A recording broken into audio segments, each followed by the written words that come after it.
Bienvenue dans cette nouvelle vidéo. Aujourd'hui, nous allons parler de WordPress et de Anything LLM, deux outils qui vont nous permettre de pouvoir mettre en place ce qu'on appelle un assistant de développement WordPress. Voilà. Alors, pour bien suivre cette vidéo, je vous suggère, d'ailleurs, je vous recommande vivement d'aller visualiser une vidéo que nous avons réalisée il y a de cela 4 mois sur l'outil Anything LLM où je vous ai montré comment mettre en place juste un simple chatbot. Alors, dans cette vidéo, nous allons aller au-delà d'un simple chatbot. Nous allons créer un agent qui va nous permettre de pouvoir administrer plus facilement notre site web, l'administration de la façon générale, ajouter des choses, supprimer des choses, peut-être configurer les plugins ou ajouter des fonctionnalités. Vous allez voir, c'est quelque chose qui est très simple, mais plutôt utile à toutes ces personnes qui sont des développeurs web, mais aussi à ces personnes qui ont un site web en gestion, tout simplement. Voilà. Alors, pour pouvoir bien suivre cette vidéo, il y a des prérequis que vous devez avoir. Vous devez avoir nécessairement un site web sur Internet, voilà, avec le fameux protocole HTTPS. Il n'y a pas que ça. Si vous êtes en local aussi, vous pouvez l'utiliser, mais ce n'est pas le sujet aujourd'hui. Je vais vous montrer dans cette vidéo plutôt comment le faire avec un site qui est en ligne. Vous devez avoir une installation Anything LLM comme moi je l'ai ici. Vous devez avoir accès à votre terminal. Voilà, donc je me reconnecte ici. Donc vous devez avoir accès à cette partie de votre installation Anything LLM pour pouvoir ajouter des choses. Et voilà. Donc, vous devez aussi avoir un fichier, donc le plugin que nous allons ajouter à notre installation WordPress pour pouvoir faire proprement les choses. Pour avoir le fichier, sinon l'extension, vous venez sur, donc d'abord vous faites la recherche MCP WordPress ou bien WordPress MCP. Vous prenez le lien, le premier lien que vous allez voir. Donc c'est le dépôt GitHub de Automatique. Ici dans les layers, vous téléchargez le fichier en question. Donc vous allez voir le fichier juste en bas. Donc les layers. Et juste en bas ici, vous allez voir les fichiers qui sont là. Donc, vous télécharger la version zip ici, compressée. Et c'est bon. Voilà. Donc, nous allons commencer l'installation. Voilà. Donc, pour l'installation de l'application, sinon pour l'installation de l'extension, nous allons venir ici dans extension, ajouter une extension et nous allons téléverser l'extension que nous venons de télécharger. Voilà, on va téléverser ça ici et nous allons l'installer. Une fois que l'installation est finie, on n'oublie pas la routine relative. Et rapidement, ici, dans MCP, dans les réglages, vous pouvez avoir accès rapidement à votre MCP serveur ici. Voilà, ça, c'est la première des choses que vous devez faire. C'est très important. Voilà. Donc, quoi d'autre? Là, nous allons commencer les choses très sérieuses. Vous allez suivre attentivement. Ici, avant de commencer, vous devez activer les fonctionnalités MCP sur votre site web WordPress. Alors, la première chose, c'est d'activer la fonctionnalité phare qui est en haut. Après, il y a d'autres fonctionnalités qui sont là que vous pouvez activer. Moi, je vais tout activer, mais surtout pour vous qui êtes en production, pensez bien avant d'activer les deux dernières fonctionnalités qui sont là. Alors, cette fonctionnalité ici nous permettra de pouvoir créer. Voilà. Le deuxième fonctionnalité ici que nous allons activer va nous permettre de faire des mises à jour. Ça va nous permettre, ceci va nous permettre de pouvoir supprimer. Et ici, nous avons un système REST API pour pouvoir créer, supprimer et modifier. Voilà, c'est bien. Donc ici, nous avons la documentation. Voilà, la documentation ici. Nous allons utiliser la syntaxe d'intégration pour Cloud Desktop. C'est l'intégration, la séquence qui est la plus stable. Donc, je fais copier. Et maintenant, je vais retourner, bien évidemment, dans mon terminal. Donc, je vous rappelle que vous pouvez l'intégrer à d'autres outils comme QSOR, VS Code et d'autres outils aussi. Voilà, donc vous pouvez lire à fond la documentation, c'est quand même assez intéressant. Voilà. Donc, moi, maintenant, vu que j'ai la syntaxe ici, donc moi, je le copie et je me rends maintenant dans mon terminal pour pouvoir l'intégrer. Voilà. Donc, ici, c'est ça mon terminal. Euh, je me rends dans les fichiers de configuration de Anything LLM. Anything LLM, c'est dans Storage et on va le retrouver dans Plugin. Voilà, RM. Donc, par RM, je fais LS plutôt et j'ai la liste de tous fichiers et répertoires qui sont présents. Donc, nous allons modifier cette fichier. Cette fichier contient une configuration, mes propres configurations. Je vais supprimer ça carrément. Donc, je fais RM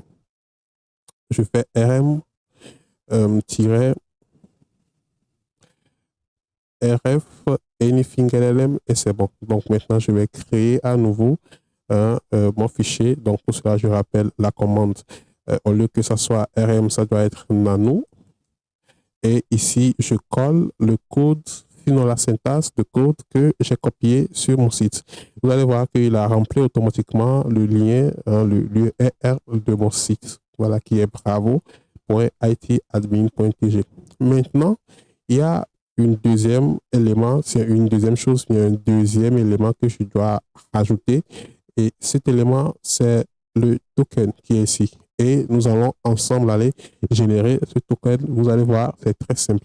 Alors, pour générer le token, c'est très simple. Je viens ici. Voilà, donc je suis toujours dans les réglages de mon extension MCP WordPress. Je viens dans token ici. Et maintenant, je vais créer un utilisateur. Voilà. Donc, l'utilisateur que je vais créer, sinon le token que je vais créer, ce n'est pas un utilisateur, c'est un token. Le token que je vais créer, il aura une validité, donc 24 heures ou plus que 24 heures. Vous devez comprendre une chose.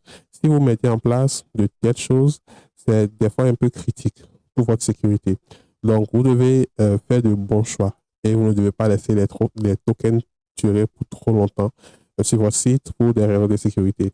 Choisissez le bon termine qui vous va avec la durée la durée de votre projet, tout ça, pour éviter à ce que les individus mal intentionnés ou ceux qui sont trop malins ne piratent votre site. Donc, moi, je vais prendre pour 24 heures.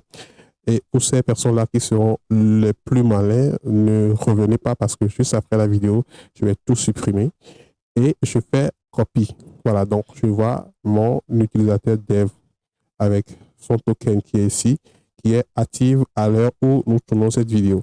Alors, ce que je vais faire simple, c'est bien évidemment le fait que je dois copier ce token-là et le mettre dans mon terminal. Donc, ici, dans mon terminal, là où ils ont écrit Your token here, je vais supprimer tout ça et je vais maintenant coller mon token tranquillement. Donc, on le fait doucement. On n'a pas droit à l'erreur ici. Et on fait CTRL-O, CTRL-O, voilà. CTRL-O, CTRL-X. Et c'est bon. On peut peut-être visualiser le fichier, voir si tout est correct. Voilà, tout est correct. Et c'est bon, on peut nettoyer l'écran. Voilà, et on retourne maintenant dans Anything LLM. Alors, dans Anything LLM, qu'est-ce que nous allons faire? Nous allons créer au prime abord un agent. Bon, pas un agent directement, mais on va créer un assistant. Et à cet assistant, on va lier un agent. Et cet agent va se connecter à notre MCP server pour effectuer directement des actions sur notre site web ou WordPress. Voilà. Donc, pour le faire, je viens ici, je crée un nouvel espace de travail, je lui donne un nom, je l'appelle WPIA Assistant. Voilà, ça, je crois que c'est bon, très simple aussi. Et voilà, actuellement, il est vierge, il n'y a rien là-dedans. Je vais configurer à fond et c'est ce que vous aussi, vous devez faire. C'est pourquoi je vous recommande encore une fois d'aller lire cette vidéo puisque cette partie de la vidéo va aller un peu plus vite. Voilà pourquoi je vous recommande d'aller visualiser la vidéo là qui vous explique un peu les choses de fond en comble pour que vous puissiez comprendre et suivre la suite logique de cette vidéo. Alors, ce que je vais faire ici dans Anything LLM, c'est de venir sur les paramètres de mon assistant, de mon espace de travail. Et ici, la chose qui va m'intéresser au prime abord, c'est les paramètres de chat. Voilà. Donc, ça veut dire que nous avons d'abord un chatbot, si je peux le dire ainsi, avec qui nous pouvons converser. Et à la fin, nous avons un agent qui va nous connecter à notre site web pour que nous puissions effectuer des actions, comme je l'ai dit précédemment. Alors, ici, je choisis au prime abord le modèle qui me va. Bah, je peux prendre Gemini ou Anthropic ou Llama, tout ce que je veux. Pour cette vidéo, moi, j'ai décidé d'utiliser OpenRoula. OpenRoula est où? Il est ici. Et maintenant vient une étape qui est très importante que vous ne devez pas rater. Alors ici, c'est je vais choisir un modèle. C'est ce modèle-là qui va m'aider à générer des réponses claires, correctes par rapport à ce que je suis et par rapport à ce que je veux. Pour quelqu'un qui veut coder, je ne vois pas le pourquoi il va aller prendre un ChatGPT ou un Xiaomi, voilà, des modèles qui n'ont aucun lien avec le code. Moi, pour cette vidéo, je vais prendre un modèle qui cadre avec le contexte de code, tout ça, qui s'appelle le GLM5. Voilà, donc je vais aller chercher ça. Je devais l'avoir ici. Le GM, voilà, donc il est ici le GLM5. Voilà, donc c'est un modèle multimodal. Ça veut dire que il fait le traitement de plusieurs types de données. Ça peut être de la vidéo, du code, ça peut être des images, tout ça. Et il interprète très bien. Donc lui, il interprète aussi bien le code informatique. Donc j'ai décidé de prendre ça pour le chatbot. Sinon, pour la partie chat. Et c'est la même chose que je vais prendre aussi pour l'agent. Vous allez voir, c'est très simple. Alors ici, on me demande de choisir l'historique de chat. Donc, si c'est trop, il va halluciner. Si c'est moins, il va manquer de contexte. Donc, du coup, moi, je le laisse sur 10, hein, ce qui est quand même assez relax et raisonnable. Donc, ici, c'est quoi? C'est l'instruction, c'est encore le prompt. Et moi, j'ai préparé un prompt système ici que je peux vous envoyer lorsque vous m'écrivez peut-être, que moi, je vais coller là-bas, les yeux fermés. Alors, ça décrit la façon dont il doit se comporter, ce qu'il fait, ce qu'il est et comment il doit le faire. Et voilà. Donc, c'est tout ce qui est détaillé ici. Donc, moi, avec WordPress, je suis très souvent avec ce genre de stack, Elementor Pro, Cadence, tout ça, Elementor, voilà. Donc, je fais copie. Donc, je copie. Et ici, je vais coller, tout simplement. Donc, je vais laisser ici, comme ça. Je n'ai rien à foutre pour le moment. Et ici, en bas, ici, voilà, ici, donc la température LLM, je vais un peu diminuer. Donc, avec la température, plus c'est haut, plus il est créatif et plus il hallucine. Donc, plus c'est bas, moins il est plus créatif et plus il manque de contexte. Voilà. Donc, moi, je vais laisser ça sur 4. Je crois que c'est très bien, très correct. Et ici, je fais Update Workspace. C'est très important de cliquer ici avant de quitter cette page pour garder les configurations. Ici, c'est optionnel, mais si vous avez une base de données vectorielle que vous voulez mettre en profil, faites-le. Et voilà le pourquoi vous devez avoir une figure LM en mode self-host. Ici, vu que je suis en mode self-host et je suis sur un navigateur web, j'ai la possibilité d'avoir des utilisateurs et de manager les utilisateurs, de donner les accès à des utilisateurs, à mon outil, tout ça, pour qu'eux aussi puissent l'utiliser. Voilà. Donc, la dernière partie de la configuration très importante, c'est l'agent. Voilà, ici. Vous voyez? Donc, je clique là et je clique sur configure agent skill. Voilà. Donc, ici, je ne vais pas revenir là-dessus. Je vous recommande encore une fois d'aller lire la vidéo très longue qui est ici, qui vous parle un peu de tout ça. Ici, je l'ai perdu. Il est où? Il est ici. Donc ici, déjà, lorsque vous faites très bien les configurations et que vous venez, déjà, vous devez voir WordPress MCP on ici. Si vous n'avez pas WordPress MCP on ici, cela veut dire que vous avez raté la configuration de votre MCP server ici dans le terminal. Voilà, cette partie. Soit vous avez raté la commande, ou soit vous avez raté la syntaxe, ou soit encore le token, ou encore l'URL n'est pas correct. Voilà, donc pour moi, ça veut dire que tout est correct. Je quitte ici. Et là, je crois que tout est bon. Maintenant, je peux commencer par modifier ou bien par interagir avec mon site depuis mon interface Anything LLM. Voilà. Donc, je me retrouve avec quelque chose qui ressemble à ceci. Je vais venir rester sur Default et je vais questionner mon agent. Donc, ici, vous avez deux possibilités. Soit vous faites un chat simple, soit vous lancez votre chat et vous faire intervenir l'agent en cliquant ici. Donc, ici, agent. Je vais lui poser une question très bête et très simple. Tu as accès à mon site web? Voilà, donc c'est une question que je vais lui poser et je vais voir sa réaction. Normalement, il doit rapidement, voilà, oui, il dit qu'il semble qu'il a accès à mon site, mais c'est comme si quelque chose ne va pas bien. Il semble qu'il a accès. Donc, je vais lui dire, quel, quel est le titre, voilà, de mon site web WordPress. Voilà, je lui fais. Donc, je lui envoie ça. Je vais voir comment il va réagir. Est-ce qu'il va vraiment questionner le MCP Server? Voilà, il a questionné le MCP Server et avec les outils qu'il faut. Et là, je vais voir ce qu'il va me donner. Voilà, super. Ça tombe bien. Donc, sur mon site, le site s'appelle vraiment ITIA. Donc, comme vous pouvez le voir ici, le nom.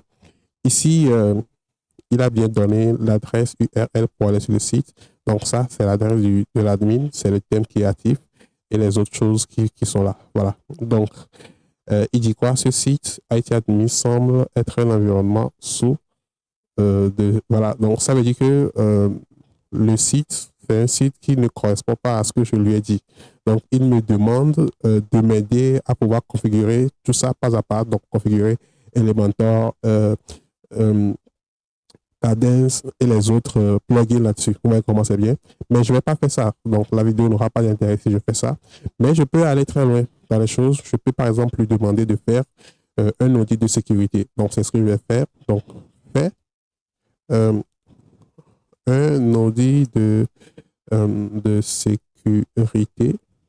Bah, voilà. Sécurité. Bah, pour mon site web WordPress. Mon site web WordPress. Donc là, je vais voir ce que ça va donner. Normalement, il doit questionner, voilà, c'est bon. Il questionne le site. Il va aller faire les check-in, tout ça, tout ça. Voilà. Ça va peut-être prendre plus ou moins de temps. Pendant que ça ne cogite, moi, je vais revenir ici et je peux rapidement vous dire que avec cette solution, vous pouvez rédiger les articles, vous pouvez ajouter des tags, des étiquettes, des catégories. Vous pouvez aller très loin dans la configuration, tout ça. Voilà. Donc, ici, je vais voir si tout va bien. Non, c'est pas encore fini. Il est en train d'analyser le site. Voilà. Donc, il a fini l'analyse. Il a dit sécurité, audit de sécurité, bravo. Voilà. Tout ce qui est critique, il me l'a dit. Le plugin là, voilà. Le plugin, il m'a tout listé ici selon le niveau de critique. Voilà. Et même il sait que je suis au Togo. Voilà, c'est normal, il doit savoir que je suis au Togo. Et puis, bon, voilà quoi, vous voyez comment c'est très intéressant. Donc ça, ce n'est que la partie visible de l'iceberg. Je vais lui demander les capacités, ou bien quels sont ses rôles. Alors, ou bien de quoi il est capable. Alors, je lui dis de quoi tu es capable sur mon site web. Donc ça, en quelque sorte, ce sont les skills. C'est bon? Ce sont les skills. Normalement, si tout va très bien, il doit aller questionner le MCP server WordPress. Voilà, donc il est en train de penser. Il n'a pas, c'est comme si, donc je reprends ça. Je lui dis de quoi tu es capable. Voilà, je vais voir si ça va marcher cette fois-ci. Donc, on s'en fout de l'orthographe. Hein. Moi, je m'en fous de l'orthographe. Laisse-moi montrer les fonctionnalités. Donc là, c'est comme s'il est en train de cogiter. Il est en train de cogiter. Donc, j'écris OK. Je vais voir. Voilà, donc comme s'il est en train encore de cogiter. Et lorsqu'il sera prêt, il me donne tout ce dont il aura. Voilà. Attends, je vais dire quelles sont tes capacités. Point d'interrogation. Ah, il a commencé. C'est bon? Voilà, il a bien réfléchi et il a commencé. C'est moi qui étais un peu pressé. Donc, il dit qu'il peut faire la gestion de contenu. Super. Il dit quoi? Il dit qu'il peut, voilà, qu'il peut m'aider à structurer, à designer mon site. Voilà, c'est ce qu'on appelle techniquement du full site editing. Il peut m'aider dans l'administration du système. Oui, ça c'est très bien. Il peut m'aider voilà, dans la diagnostic, voilà, la santé du site, les recherches, voilà. Il peut exécuter des codes, voilà. Et il me fait une sorte de résumé ici. Vous voyez comment c'est très bien. Ici, par exemple, je vais ajouter une catégorie ici. On va voir si ça va marcher. Je lui dis, ajoute la catégorie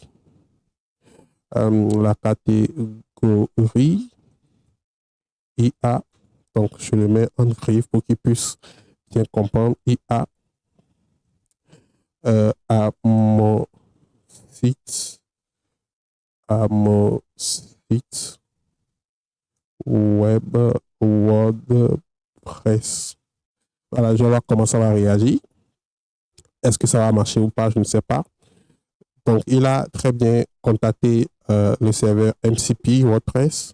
Maintenant, est-ce que ça va marcher? Bah, ça, je ne sais pas. Donc, ici, il me fait comprendre qu'il l'a ajouté. Il me donne le lien qui renvoie vers la catégorie en question. Et je vais recharger cette page-là, voir si ça va marcher. Voilà, ça a marché. Il l'a ajouté. Donc, c'est de cette façon que je peux aussi créer un article de blog. Donc, je lui dis, crée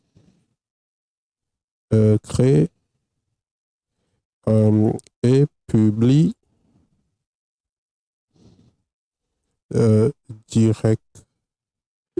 directement un article de blog sur, donc en griffe, l'IA et WordPress. Voilà. En 100 mots. Donc, je ne vais pas me faire embêter. En 100 mots. On va voir si ça va marcher. Normalement, ça doit marcher. Sauf si j'ai des petits soucis, tout ça. Et en plus, lorsque vous mettez en place de telles solutions, ne pensez pas que ça va marcher directement.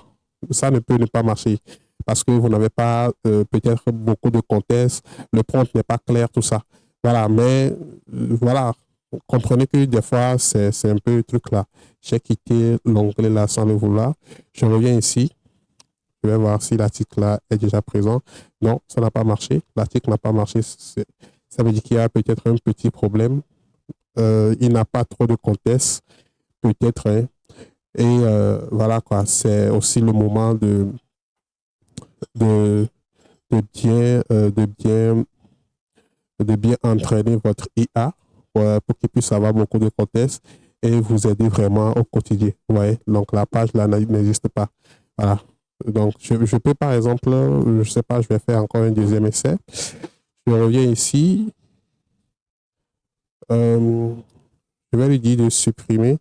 Vous voyez, entre-temps, il n'a plus accès à l'agent. Donc, je vais le reconnecter à l'agent. Je lui dis de supprimer supprime l'article Hello World. Donc, je vais voir si ça va marcher. Normalement, encore une fois, il doit aller contacter le MCP Server. Donc, il ne l'a pas contacté. Là, il me demande l'ID. Attends, je vais voir. Devant liste les articles. Je vais voir s'il va pouvoir les lister. On s'en fout, on s'en fout. On s'en fout vraiment. Je vais récupérer les articles. Donc, il est en cours, il va faire ça. On s'en fout de l'orthographe, hein, des règles de grammaire, de conjugaison. Bref, on écrit comme on veut, comme on peut, et voilà. Alors, la méthodologie que j'ai utilisée ici, vous pouvez aussi l'utiliser pour les autres IA. Ça marche très bien avec Claude aussi. Pour Gemini, je ne l'ai pas essayé, mais pour Gemini, c'est beaucoup plus facile avec le REST API directement. Et voilà quoi. Je vais voir. Donc, je crois que ça serait tout pour cette vidéo. Voilà, donc il a listé les articles, mais mon article là n'est pas là.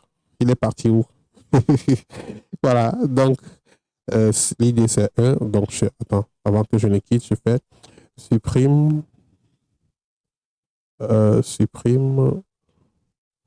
l'article ID ID 1. Voilà. On va voir s'il va vraiment supprimer l'article là. Ok, il dit quoi? L'article Hello World a été supprimé. Donc, je recharge. Ah, il est toujours présent. Donc, ce sont les petits problèmes que vous pouvez avoir. C'est parce qu'il n'a peut-être pas beaucoup de contexte ou peut-être que il y a des petits cookies à revoir dans la partie prompt system ici. Et normalement, lorsque vous le faites et que vous l'entraînez un peu, voilà, après quelques heures, tout ça, ça fonctionne de très bien. Voilà. Donc, ça serait tout pour cette vidéo. N'hésitez pas de vous abonner à la chaîne. Hein, et si vous avez des questions, posez-les dans les commentaires. Je vous donne rapidement et très vite des éléments de réponse. Allez, au revoir et bonne journée à nous.